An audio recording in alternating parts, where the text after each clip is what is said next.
Sagip Kapaligiran, Pag-asang Pamayanan.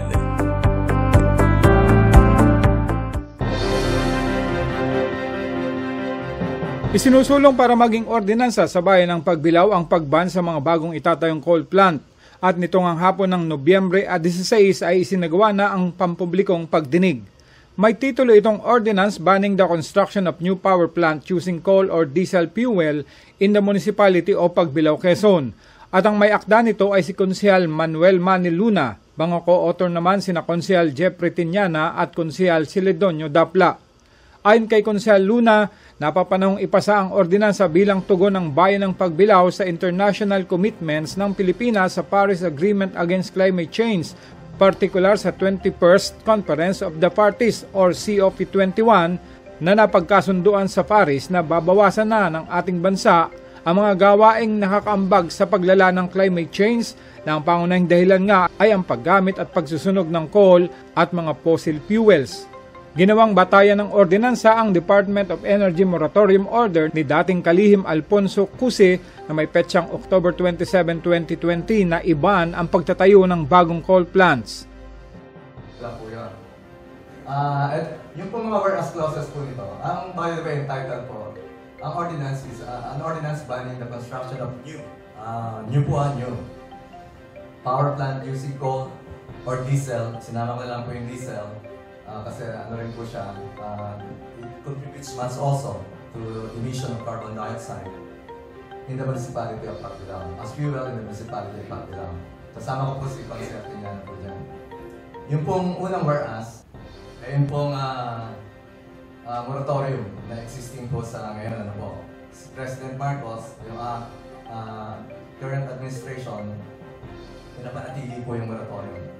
Sa ginawang pagdinig, nagpahayag ng taos-pusong pagtanggap at pagsuporta sa mungkahing ordinansa si Konsehala Bernardita Ayaton. Ayon sa kanya, nararapat na manindigan ang bayan ng Pagbilao upang makatugon at maging inspirasyon ng ibang bayan para sa pag-aapruba ng ordinansang hindi na pagtanggap ng bagong itatayong coal plant. Kailan pa po tayo gagawa ng paraan kapag huli na ang lahat ng ating environment, ang ating atmosphere ay talagang totally polluted na wala nang maibibigay na buhay sa mga tao na katulad natin.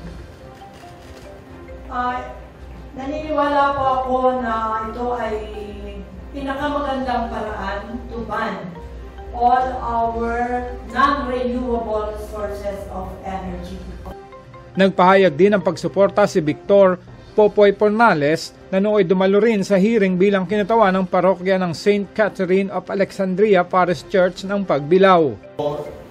Meron po pala pwedeng gawin, kagaya nito. So sino naman tayo bilang narito sa sanggunian na tayo mismo ang nangangalaga, tayo po mga nakakasaksi ng pangyayari, ang isasang-ayon sa isang napakagandang ordinansa na para ang iniisip po natin ay hindi lamang yung sa ngayon, kundi yung mga kinabukasan. Bagamat hindi nakadalo si Father Warren Puno, convener ng Quezon for Environment at Direktor ng Diocese of Lucena Ecology Desk, nagpahayag siya na napapanahon ng talikuran ang maruming coal at itaguyod ang malinis na renewable energy tulad ng solar, wind, biomass at hydro.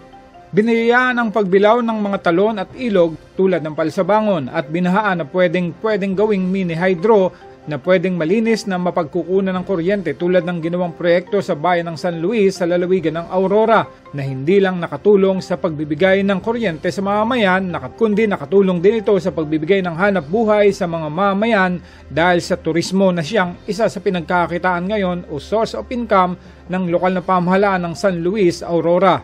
Samantala, nilinaw naman ni dating Mayor at ngayon ay Vice Mayor Sherry Ann Portes Palikpik na nooy dumalo rin na ang kasama lang na di papayagan ay ang mga bagong itatayong coal plant. Hindi kasama ang mga naaprubahan ng itatayo bago ang approval ng ordinansa. Ganon din ang nag-ooperate ng Pagbilao Team Corporation, the Luzon Therma Incorporated. Ganon din ang future operation ng Energy World Liquid Natural Gas at welcome naman ang anumang uri ng renewable energy plant.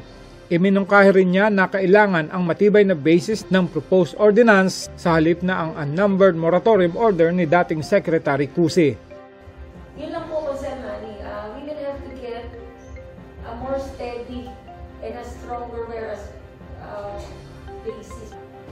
Sa totoo naman po pag may power plant, ang normal process po niyan, ang permit magagaling sa local, bago sila.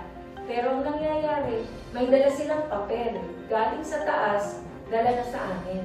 Baliktad.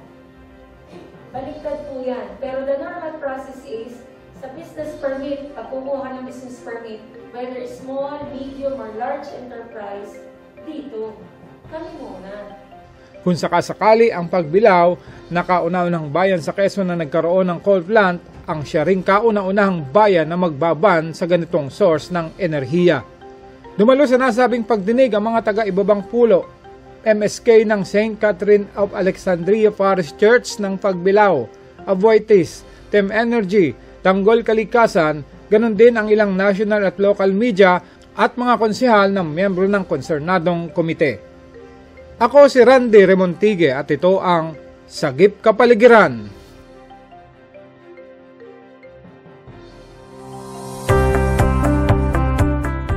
Sagip Kapaligiran, Pag-asang Pamayanan.